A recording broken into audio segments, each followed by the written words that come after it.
Olá, turma, tudo bem?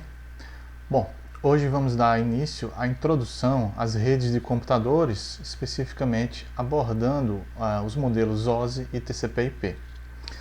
Antes de falar propriamente dos modelos, nós vamos fazer aqui um panorama geral de como é que a internet, como é que ela está organizada. Então, como vocês podem ver aqui nessa figura ao lado, nós temos várias células, né, que podemos dizer que são várias pequenas redes, como uma rede doméstica, outra rede doméstica, uma rede de um provedor, e entre outras.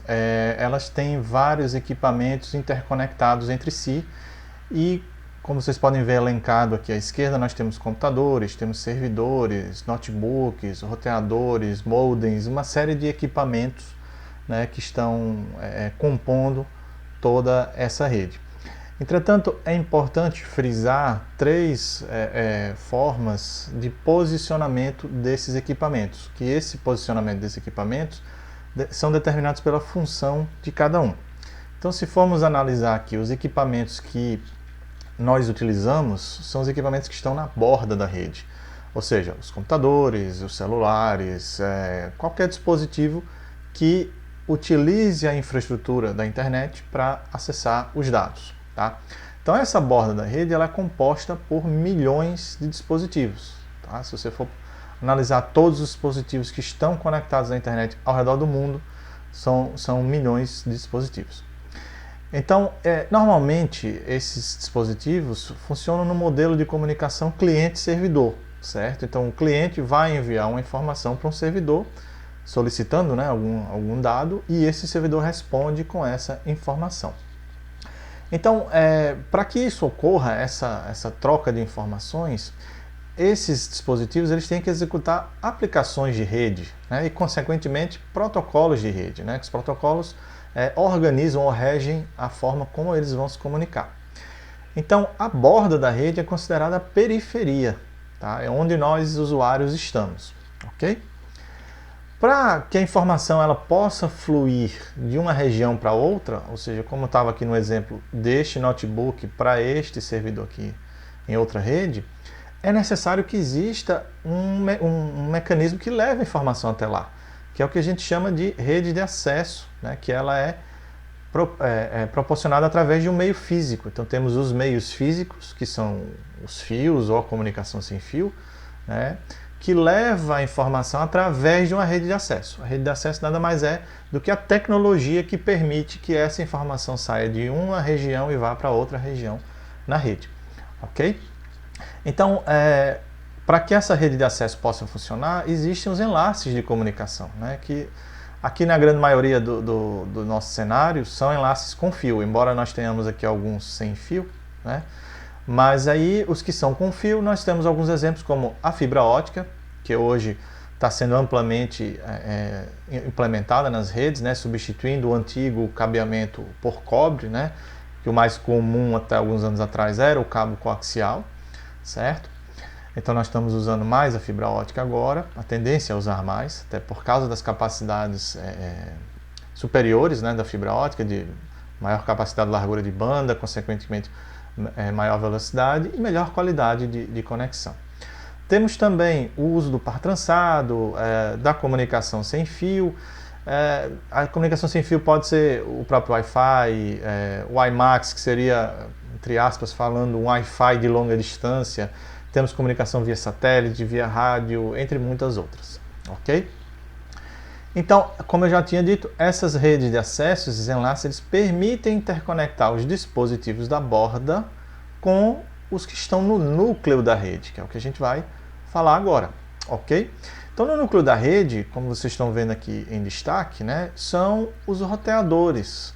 Normalmente, esses roteadores estão presentes dentro dos provedores de internet, certo? Então, eles ficam interconectados, né? E são eles que definem qual é o caminho que a informação vai percorrer, né? Se você, considerando novamente aqui o exemplo, este notebook aqui, enviar uma informação para o servidor que está em outra rede, essa informação vai ter que percorrer algum caminho que vai ser determinado por esses roteadores, certo? Então, a função desses roteadores é determinar o caminho e encaminhar esses pacotes. Então, um roteador nada mais é do que nós chamamos um comutador, que recebe a informação e repassa. Ele não retém essa informação, só em alguns casos muito específicos. Mas numa comunicação, por exemplo, do WhatsApp ou acessando uma página web, o roteador só vai receber essa informação, determinar o caminho e repassar adiante. Ok? Então, considerando todas essas células, né, esses vários pequenos grupos de dispositivos, sejam redes domésticas, redes corporativas, grandes redes, grandes data centers, todos eles estando interconectados, né, através dessas redes de acesso, formam o que a gente chama de rede de redes, que é a internet. A internet nada mais é do que um grande grupo de várias pequenas e médias e grandes redes, ok? Então, a internet funciona dessa forma, né? A gente tem essa grande variedade de dispositivos, de fabricantes diferentes, que implementam protocolos diferentes, que precisam estar dispostos dessa forma, né? Equipamentos na borda, ligados via rede de acesso ao núcleo da rede. Ok? Então, todo mundo que quer se comunicar, geralmente é da borda para a borda. E o núcleo é que é o responsável por proporcionar essa possibilidade da informação caminhar de um lugar para o outro. Tá claro? Bom, então como eu havia falado, para que os dispositivos eles possam se comunicar, eles precisam se entenderem entre eles, né? É como a gente estabelece uma linguagem, né? Eu estou me comunicando em português e vocês entendem português porque foi assim que nós aprendemos. Então, os dispositivos na rede também precisam conversar a mesma linguagem. Então, para isso foram definidos os protocolos, tá? Que nada mais são do que os mecanismos que controlam o envio e recebimento de mensagens, ok? Então, aqui neste exemplo, nós temos um computador se comunicando com um servidor. E aqui especificamente estão sendo usados dois protocolos, tá? Na realidade, está usando primeiramente o protocolo TCP para iniciar uma conexão e em seguida o protocolo HTTP para solicitar uma página a esse servidor.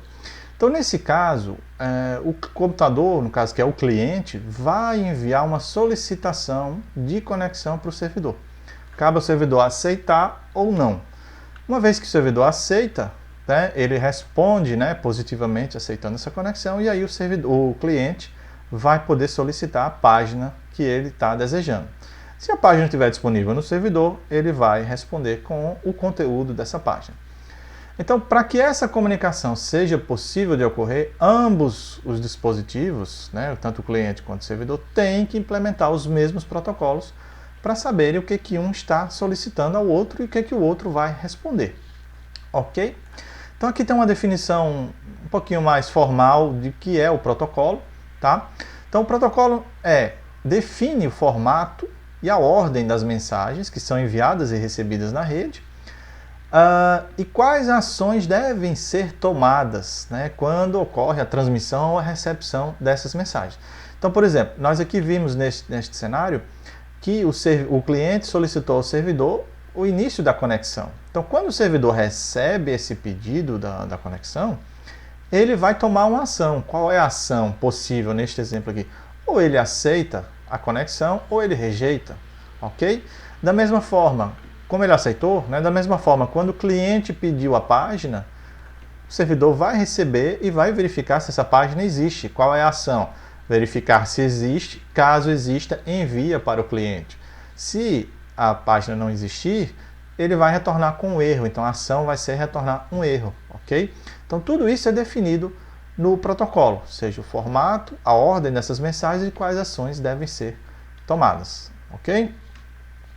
Bom, e se considerarmos todas essas, os computadores, os dispositivos que estão na internet, a gente pode considerar que as redes são complexas, tá? Porque nós temos diferentes fabricantes, vários sistemas operacionais, diferentes roteadores, vários tipos de meios físicos, milhões de aplicações, uma série de coisas, né, que no fim das contas acaba sendo bem complicado você conseguir gerenciar tudo isso de forma que tudo isso funcione, certo?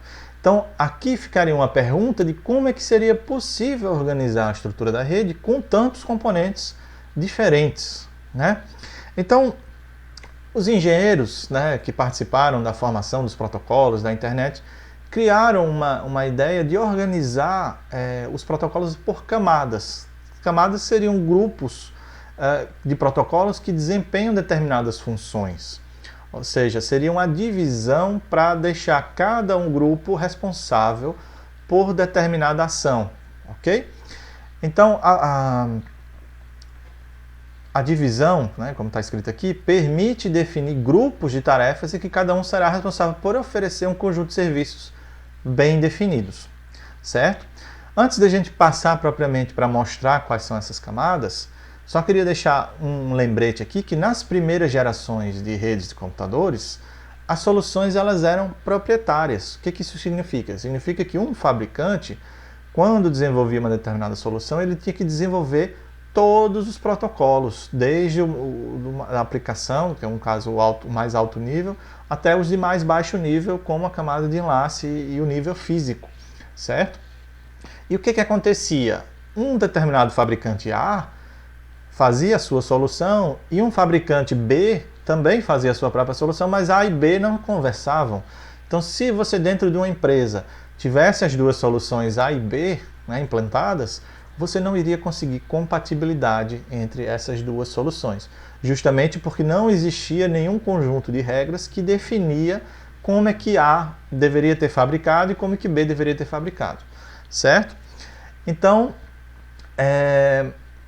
foi essa ideia da divisão em camadas foi para permitir ou identificar o relacionamento entre as partes de um sistema, certo? Então, de forma que, se o fabricante A faz uma placa de rede e ela segue as regras que estão determinadas em algum documento, e o B vai também fabricar a sua própria placa de rede, mas segue essas regras, né, definindo o formato das mensagens, dos protocolos e etc., há uma grande chance de haver a compatibilização desses dispositivos. Então, eles vão conseguir se comunicar entre si, que é o que acontece hoje em dia, certo? Hoje em dia, na internet, nós conseguimos estabelecer comunicação com praticamente todos os dispositivos e eles são de vários fabricantes diferentes, ok?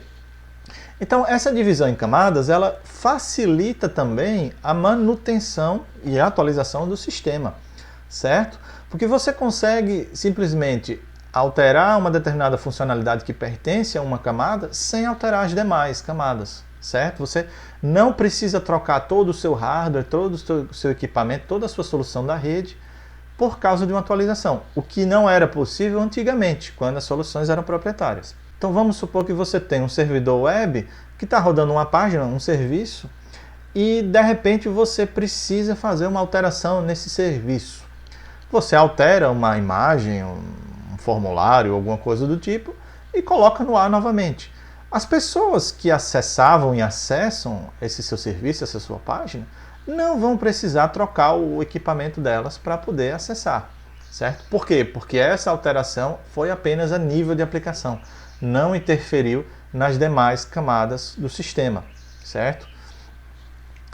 Então, iniciando o primeiro modelo, né, que é o modelo mais comentado, que é o modelo OSI, né, que é modelo OSI da ISO, que é a Organização Internacional para a Padronização. Esse modelo ele foi criado justamente para definir essas camadas, esse conjunto de regras que vão regir o funcionamento dos protocolos, certo? Então, o objetivo principal, como eu já havia frisado, é permitir a compatibilidade de diferentes fabricantes, ou que diferentes fabricantes possam desenvolver equipamentos seguindo essas normas do modelo de referência, de forma que quando for tudo, vamos dizer assim, fabricado, possa ter compatibilidade com os demais, certo? Então o modelo OSI ele foi estruturado em 7 camadas, né? 7 camadas de maneira hierárquica, que nós vamos ver a seguir como é que cada uma desempenha as suas funções. Então, para deixar bem claro, é importante que tenham em mente que cada camada ela descreve as funcionalidades da mesma. Ela não ensina a implementar ou não diz detalhes de implementação, ok? Então, na hora que o fabricante for desenvolver o seu equipamento, ele tem liberdade para implementar do jeito que ele achar relevante, mas ele deve cumprir as funcionalidades daquela determinada camada. Então, estas são as 7 camadas, né, do modelo OSI. A gente começa sempre da camada mais alta, que seria a aplicação, e vai descendo: aplicação, apresentação, seção, transporte, rede, enlace e camada física. Tá? Então vamos começar pela aplicação. A aplicação, como o próprio nome diz, é onde nós executamos as nossas aplicações de rede. Tá? Então esta camada ela dá suporte a essas aplicações.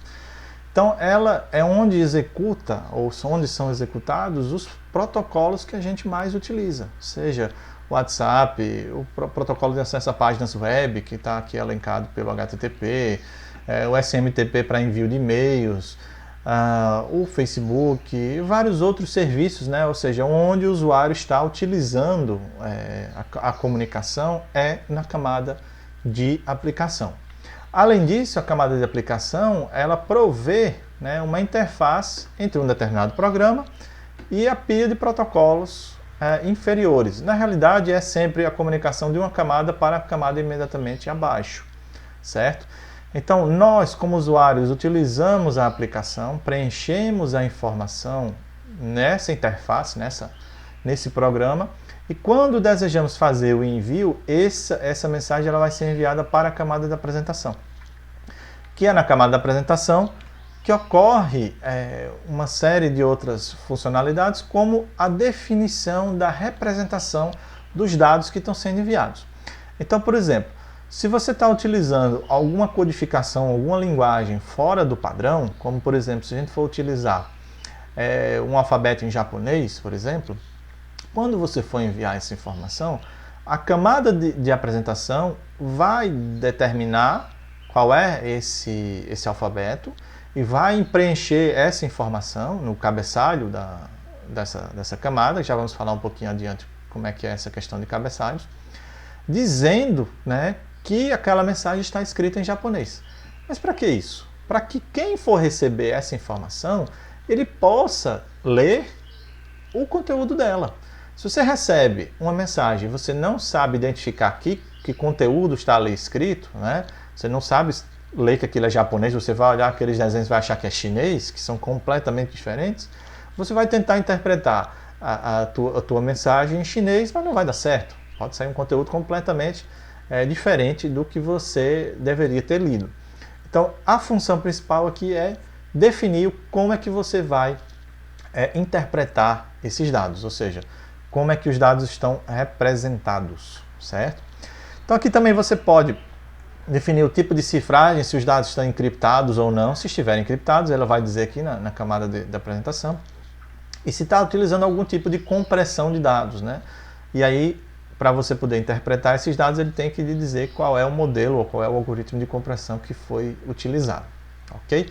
Então, em suma, a apresentação é para preparar a forma de interpretar os dados.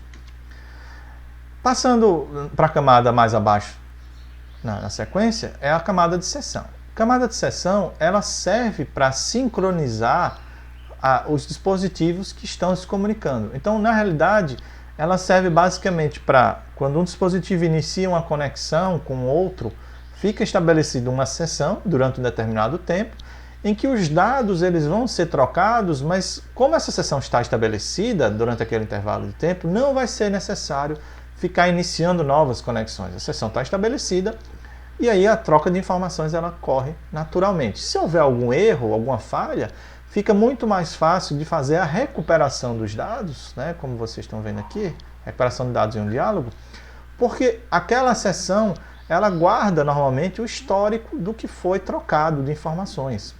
Certo? Então, caso haja falha ou, por exemplo, a conexão caiu e você retorna, ele vai geralmente continuar a partir do momento que você tinha caído ou parado. Ok? Então é para isso que serve a seção e essa sincronização da camada de seção. Ok?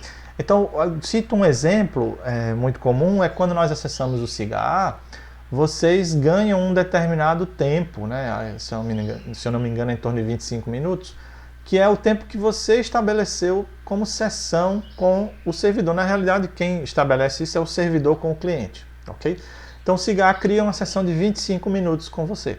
Então, durante esses 25 minutos, você pode até desligar seu computador, tirar o cabo de rede, voltar a colocar o cabo de rede e entra de novo na página, você vai ver que a sua sessão continua válida, certo? Porque ficou estabelecido que durante aqueles 25 minutos, aquele diálogo, né, vai permanecer disponível para você fazer a troca de dados ou mesmo, como eu disse, para recuperar os dados que porventura tenham sido perdidos numa eventual desconexão, ok?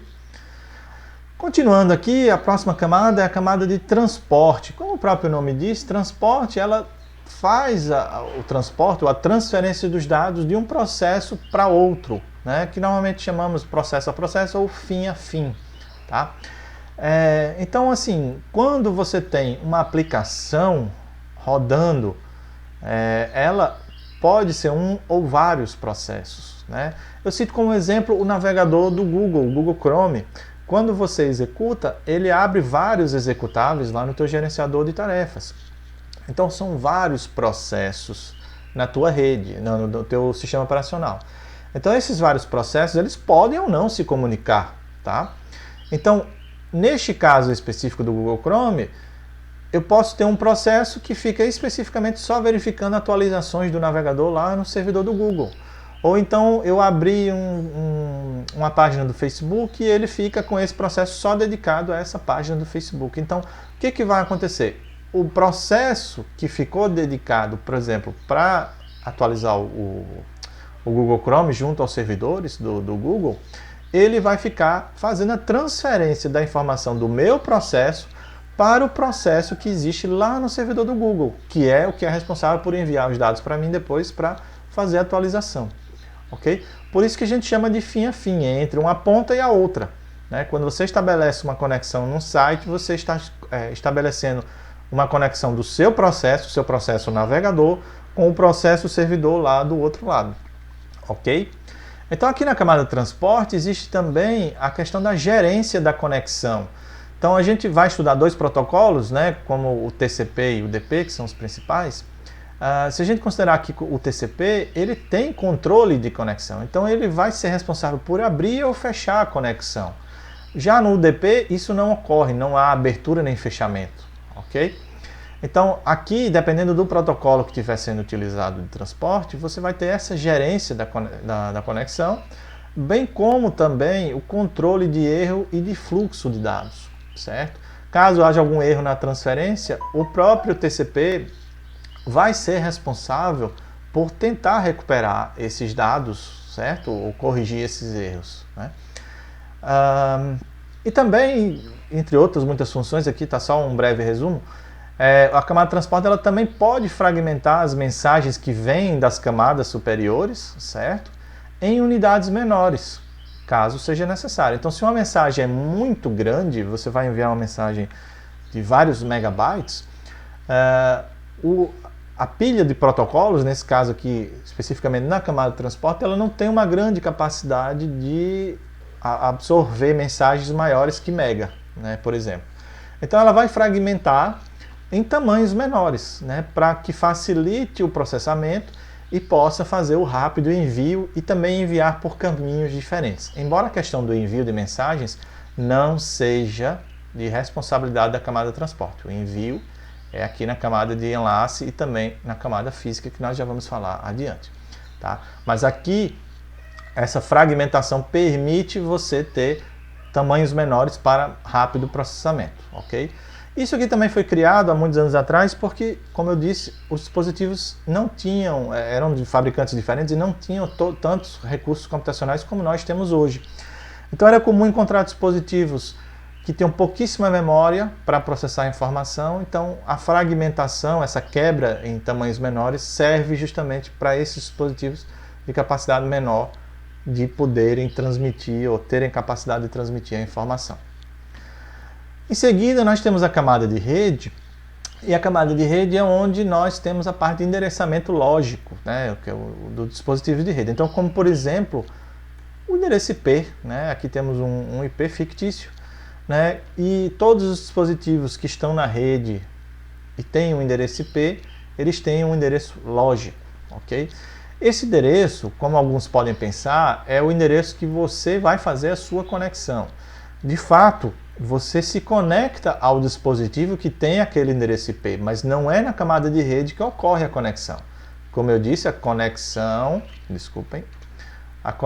ela ocorre na camada de transporte. Olha aqui, ó, gerência de conexão.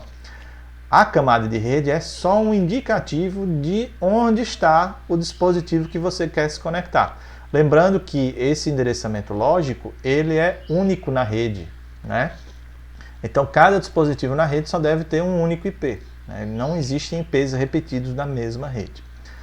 Além dessa questão do endereço lógico, nós também temos a questão do repasse ou encaminhamento, ou como preferirem, roteamento de mensagens, né, na rede, que é a funcionalidade dos roteadores, né? Os roteadores, eles recebem a informação com base no endereço lógico, né, do destino, eles vão determinar qual é o melhor caminho que aquela mensagem deve seguir, certo? De forma que permita que um determinado computador na origem se comunique com alguém no destino, ok? Então, como exemplos, né, já falei do endereço IP e temos também dos algoritmos de roteamento como integrantes aqui da camada de rede.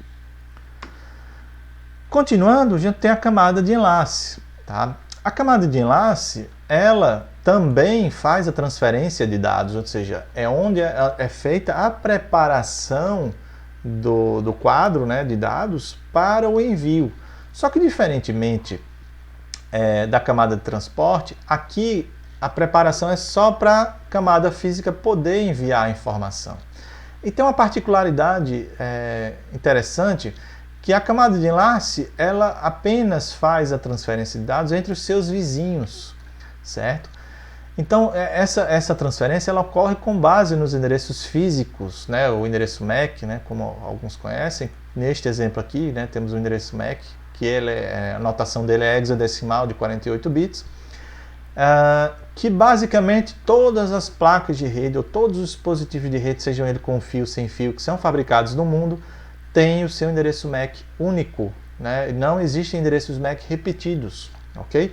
Claro que existem formas de você poder alterar esse endereço MAC, mas o que vem gravado na memória específica do dispositivo é aquele endereço MAC, e aquele endereço MAC é para sempre, né? Nenhum outro fabricante no mundo vai usar o mesmo endereço MAC que já foi feito, ok?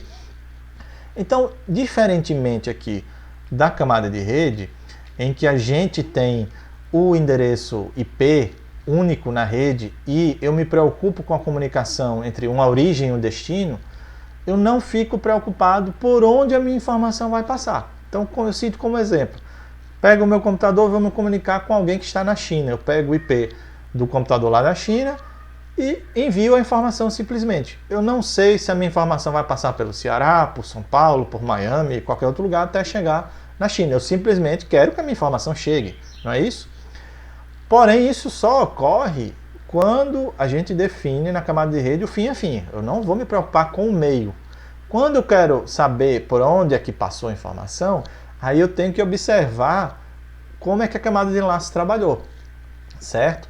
Então a camada de enlace, ela não se comunica da origem até o destino, ela se comunica com os vizinhos. Então vou dar um exemplo. O meu computador está ligado no Wi-Fi e esse Wi-Fi está ligado ao roteador que vai para o provedor, certo? Então o que acontece? A minha informação, quando vai daqui para a grande rede, né, para a internet, ela vai, primeiro, o meu computador vai colocar o endereço MAC do roteador aqui da minha residência. Quando a informação chegar lá, esse roteador da minha residência vai passar para algum outro roteador que esteja dentro da rede do provedor. Então quando ele vai repassar, ele vai colocar o endereço MAC desse roteador do provedor. Quando a informação chegar lá no provedor, a mesma coisa quando ele for repassar adiante, ele vai colocar o endereço MAC do próximo vizinho. Sempre lembrando que eu mandei a minha informação lá para a China, certo? Eu botei o IP de destino lá da China. Só que os endereços MAC, eles são alterados de vizinho para vizinho, tá claro? Então não existe o endereçamento aqui na camada de enlace do fim, como chama de fim a fim, ok? Eu não vou entrar em contato com o parceiro lá da China, perguntando, me informe seu endereço MAC. Eu não vou conseguir chegar lá só com o endereço MAC. Eu vou precisar que a informação seja direcionada para o endereço IP. Bom, aí, além dessa questão da transferência de dados entre os vizinhos, existe também algoritmos de controle de acesso ao meio de transmissão. Então, aqui na camada de enlace, são implementados algoritmos que controlam, numa mesma rede, como é que os dispositivos eles podem utilizar o meio de comunicação. Porque não é todo mundo que vai transmitir ao mesmo tempo, ok? Então, existe oportunidades de transmissão, que nada mais são do que intervalos de tempo, que são atribuídos aos dispositivos para que eles possam se comunicar. Normalmente é utilizado o protocolo CSMA, que é o que faz a detecção de portadora. Então, basicamente, o CSMA ele funciona. Antes de fazer qualquer transmissão, o dispositivo vai ouvir, né, vai escutar a rede para saber se há alguma interferência, alguma transmissão na sua vizinhança. Caso haja, ele vai aguardar um tempo aleatório para tentar mais tarde. Caso não haja nenhuma interferência, nenhuma comunicação, ele vai poder transmitir. Então, esse algoritmo ele é arbitrário, né? Nesse caso, o CSMA especificamente, ele é acesso aleatório.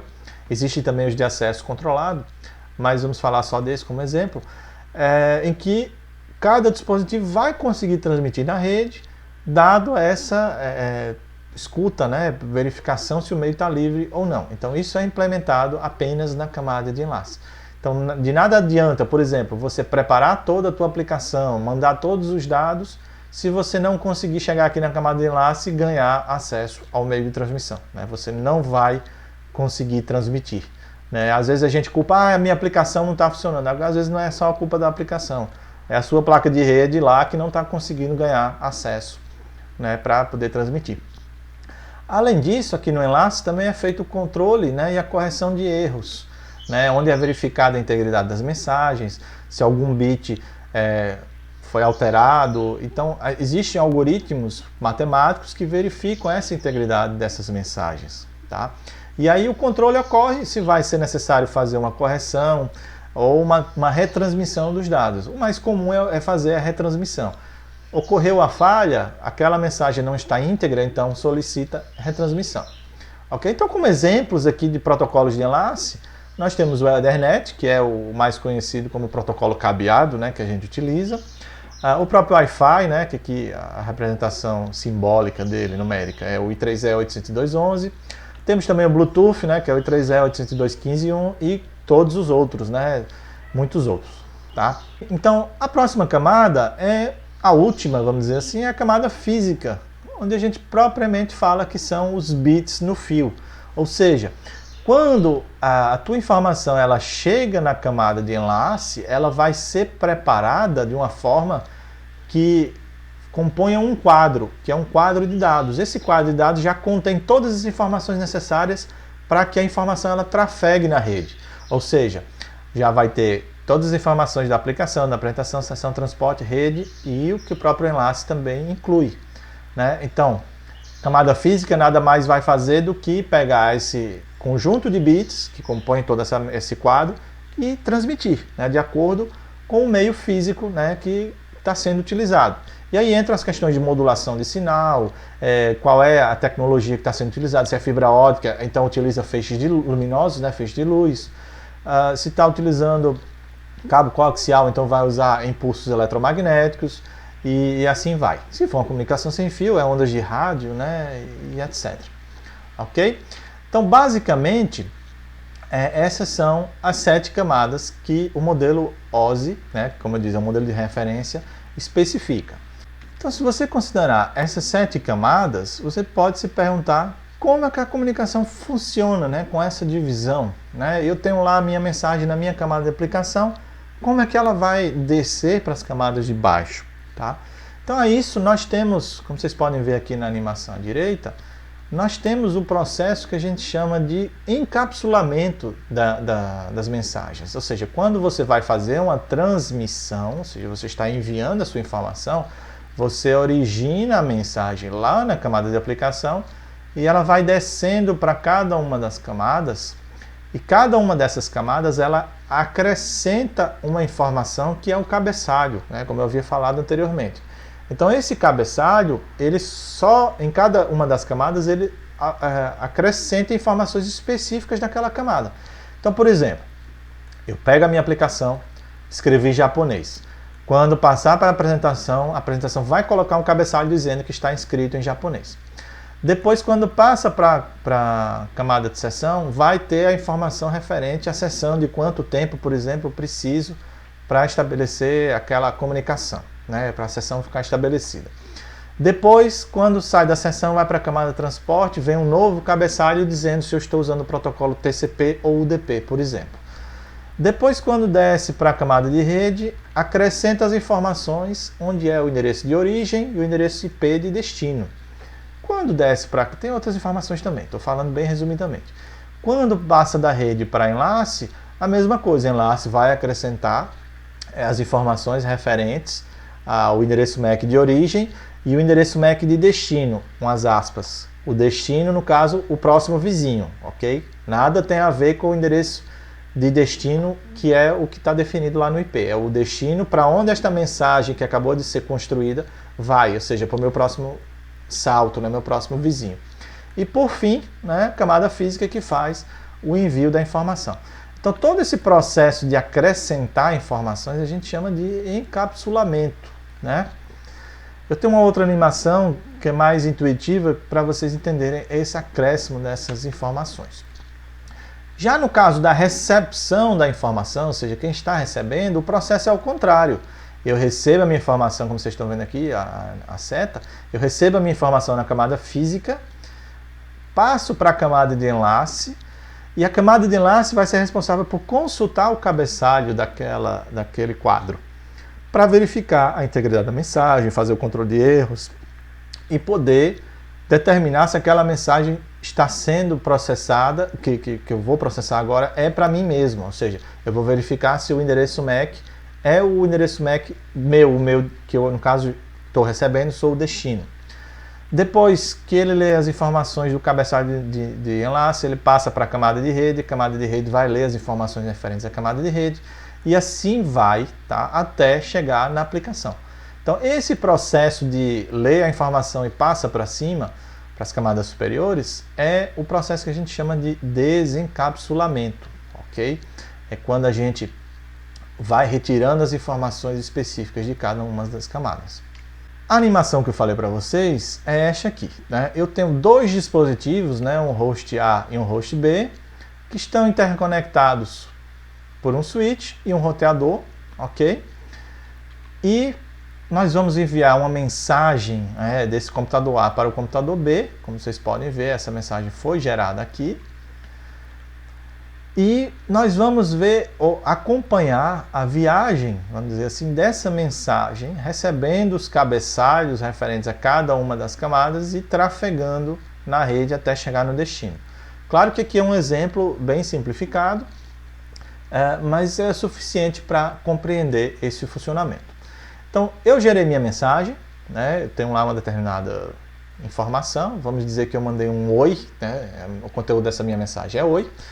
Então, quando ela desce da camada de aplicação para a camada de transporte, ela recebe um cabeçalho novo, como vocês estão vendo aqui, um HT. Se vocês forem olhar aqui, a legenda HT é cabeçalho de transporte, né? O T, transporte, o que está em inglês, que normalmente é o que é utilizado, né? O H de header, cabeçalho, e T de transporte, e assim vai. Vocês podem me perguntar, professor, por que não está aqui a camada de apresentação e de sessão? Bom, nós, na prática, não implementamos as 7 camadas do modelo OSI. Eu já vou falar isso em alguns slides mais à frente. Isso aqui, essa animação aqui é baseada no modelo TCP/IP, que é o que é de fato implementado na internet. Então, o que é implementado na internet não tem apresentação e sessão, tá bom? Então, vamos seguir só aqui com a sequência aplicação, transporte, rede, enlace e física, ok? Então, aqui voltando na camada de transporte, quando ele acrescenta esse cabeçalho, ele deixa de se chamar mensagem e se chama segmento de transporte. Então, são acrescentadas as informações do protocolo que vai ser utilizado. Vamos supor que estejamos utilizando o TCP, ok?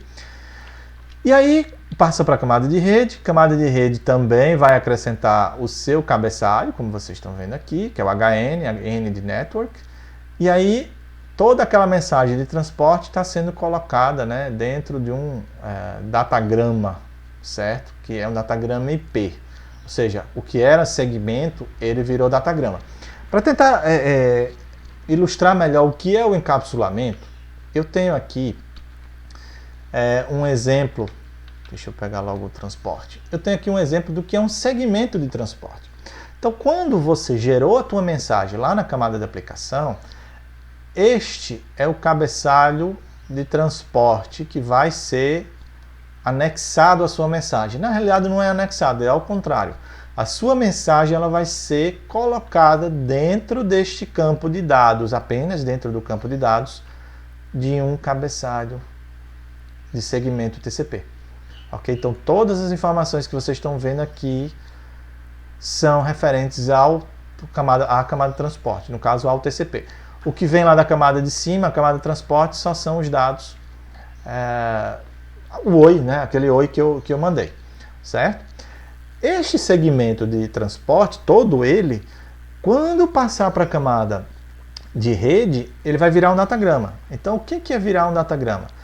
Aqui vocês estão vendo o datagrama IP, no caso IPv4, em que basicamente é o mesmo princípio que você tem várias informações do cabeçalho e aquele segmento TCP vai entrar aqui, ó, só dentro dessa parte de dados, certo? Por isso que a gente chama de encapsulamento. A minha mensagem OI foi colocada na parte de dados de um segmento TCP e todo esse segmento TCP é colocado aqui dentro da minha parte de dados do datagrama. E o que vai acontecer quando o datagrama passar para a camada de enlace? Ele vai ser todo ele colocado dentro da área de dados, lá do quadro de enlace. Ok? Então, esse processo é o processo de encapsulamento. Eu estou pegando uma mensagem e encapsulando dentro da área de dados. O desencapsulamento é o processo ao contrário, né? Eu leio esse cabeçalho e vou depois interpretar a parte de dados. Quando eu interpreto a parte de dados, eu pego só ele e passo para a camada de cima.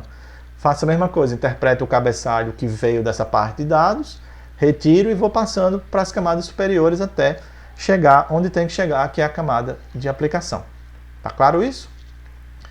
Bom, então continuando aqui a nossa sequência da animação, quando o meu datagrama for descendo para a camada de enlace, ele vai ser encapsulado dentro do quadro, né, de enlace, seja ele o Ethernet, seja ele o Wi-Fi ou qualquer outro protocolo.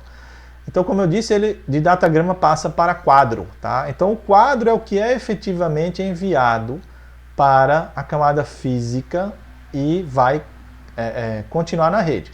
Faço só uma ressalva que eu não comentei anteriormente, é que normalmente os quadros eles também recebem o que a gente chama de cauda, né? Aqui no finalzinho temos o cabeçalho e a cauda. A cauda nada mais é do que acrescentar as informações referentes à integridade da mensagem. Tá? Essa cauda é utilizada justamente para quem receber, comparar o que recebeu com o que está gravado nessa cauda para ver se a mensagem está íntegra ou não. Ok? Então, feito o preparo do quadro, ele vai para a camada física e da camada física ele vai trafegar no fio, né, na rede. O que acontece?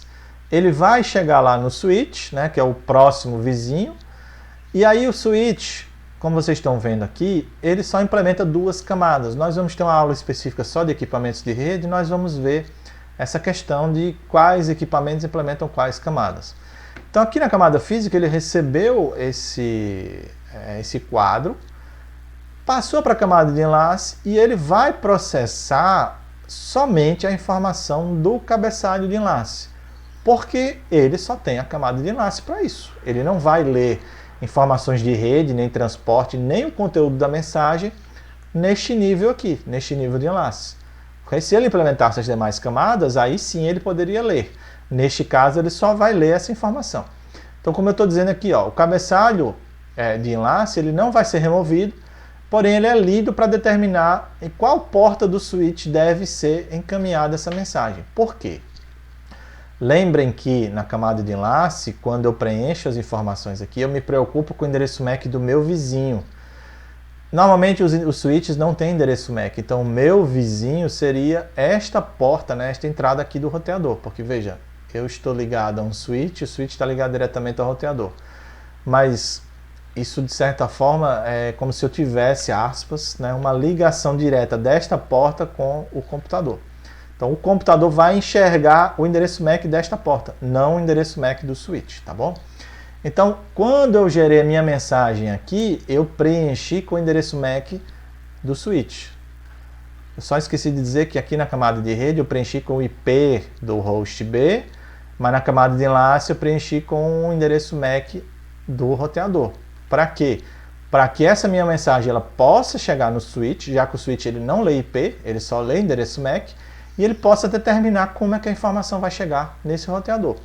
Então, ele vai ler, o switch vai ler aqui esse endereço MAC e vai ver, opa, o meu roteador, ou melhor, o roteador com esse endereço MAC está na porta 3, por exemplo. Então, o switch vai encaminhar para a porta 3, supondo, né, que seja na porta 3.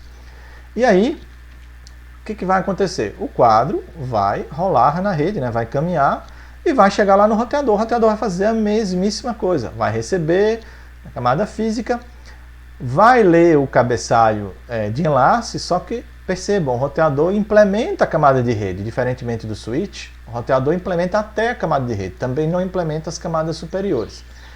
Então, para que o roteador possa ler as informações de rede, que seria qual é o endereço IP que a mensagem tem que ser encaminhada, ele precisa ler o endereço, ou aqui o cabeçalho do enlace, para determinar o endereço MAC, verificar se é para ele mesmo, verificar a integridade da mensagem. Uma vez que está tudo ok, ele remove esse cabeçalho, né, ou desencapsula, né, lá da parte de dados, o datagrama IP.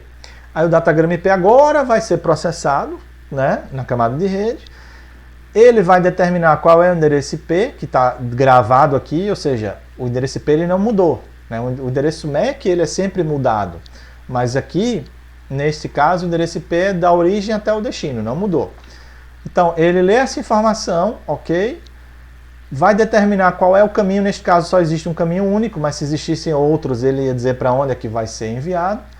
E aí ele devolve para a camada de enlace, ou seja, ele preparou, consultou esse cabeçalho de rede e vai inserir um novo cabeçalho de enlace. Percebam, o switch ele não inseriu nem alterou nada no enlace. Por quê? Como eu falei, ele não precisava mexer no endereço MAC, porque o endereço MAC era apontado aqui para o roteador. Agora, o roteador ele vai ter que alterar o endereço MAC porque ele removeu e agora a comunicação está ocorrendo deste roteador, a origem, para este computador, que é o destino. Então, neste caso, o endereço MAC de origem aqui vai mudar e o endereço MAC de destino aqui vai mudar. Já não é mais a comunicação de A para o roteador, é a comunicação do roteador para B. Então, a cada comunicação com o seu vizinho, o endereço MAC vai mudando, aquilo que eu já havia falado anteriormente. Então, o que acontece aqui? Eu preencho essas informações, o quadro fica pronto, vai para a camada física e ele segue na rede. Caso existisse aqui um switch no meio da comunicação, exemplo desse aqui, iria acontecer a mesma coisa. O switch ia receber, ia processar esse endereço MAC e ia determinar qual era a porta que o computador B estaria conectado e encaminharia para essa porta. Neste caso aqui, a conexão está sendo direta, ok? Então, preencheu-se os endereços MAC e a informação foi enviada diretamente para o host B. O host B vai receber o quadro e vai fazer todo o processo inverso agora. Ele vai ler o endereço MAC, verificar a integridade da mensagem. Se for para ele e tiver tudo íntegro, ele recebe e desencapsula o quadro, o datagrama, né, do quadro de enlace. A mesma coisa aqui na camada de rede. Ele vai verificar se o endereço IP confere, se é o dele, etc. e outras informações. Pega o segmento de transporte que está encapsulado dentro da parte de dados e joga para a camada superior. Na camada de transporte, como eu tinha dito logo no início, a gente está utilizando o TCP, então aqui vai justamente as informações referentes ao TCP. Processou, retirou o cabeçalho, desencapsulou a mensagem e a minha mensagem finalmente chegou onde tem que chegar, na camada de aplicação. Então aquele oi que eu mandei lá no início, finalmente chegou no destino. Então percebam, aquele exemplo que eu sempre cito do meu computador conversando com o computador lá na China, todo este processo vai ocorrer dada a quantidade de dispositivos que tiver no meio do caminho. Quantos mais dispositivos você tiver, mais demorada vai ser a sua comunicação, porque vai ter esse processamento de encapsulamento e desencapsulamento a cada vizinho que a informação vai passando, ok? Então um simples oi aqui, numa rede de 2 computadores, né, com um roteador no meio, na verdade aqui são 2 redes, né, porque o roteador separa em 2 redes, passa por todo este processo de encapsula, desencapsula, envia, verifica a integridade, etc, etc, só para mandar um simples oi, ok? Então, como eu havia dito para vocês, ali nessa animação nós estamos vendo o modelo TCP/IP, tá? Então, a pergunta que ficou aqui, eu acredito que eu já tenha comentado, é: o modelo OSI é então implementado na prática, já que a gente usa o TCP/IP? Bom, o próprio nome diz, ele é um modelo de referência, então ele não é implementado na prática, tá? E aí fica a pergunta: bom, se ele não é implementado na prática, se ele é de referência, como é que fica na internet? Também eu já tinha me adiantado para vocês que é o modelo TCP/IP. Por que o modelo OSI não ocupou ou não ocupa o lugar do TCP/IP, se ele é teoricamente mais completo ou mais organizado? Bom, primeiro porque o TCP/IP surgiu antes, tá? Então, como o TCP/IP veio primeiro e apesar dos problemas, ele foi um modelo que sempre funcionou, né? À medida que foi demandando ajustes, esses ajustes foram sendo feitos e sempre funcionou, o modelo OSI acabou não vingando, né? Seria muito complicado você pegar todos os dispositivos de todas as redes no mundo e de repente alterar o modelo, a fabricação, trocar equipamentos, é um custo muito alto, né? E envolveria a troca de tecnologia que não é viável, não é sempre viável. Então, o modelo OSI acabou sendo considerado apenas um modelo de referência. Tá? O que a gente utiliza na prática é o TCP/IP, que eu vou falar agora as diferenças dele em relação ao modelo OSI. Tá? Entretanto, faço aqui uma ressalva de que alguns fabricantes eles acabam fabricando os dispositivos seguindo as determinações ou as regras do modelo OSI. Né? Eles dizem que aquele equipamento é compatível ou é de acordo com as normas do OSI. Só que na hora de você colocar para funcionar, ele vai funcionar como TCP/IP, ok? Não há nenhum problema quanto a isso, tá bom? Então, o modelo TCP/IP, já tinha falado para vocês anteriormente, naquele exemplo de encapsulamento e desencapsulamento, que ele não apresenta a camada de apresentação nem seção.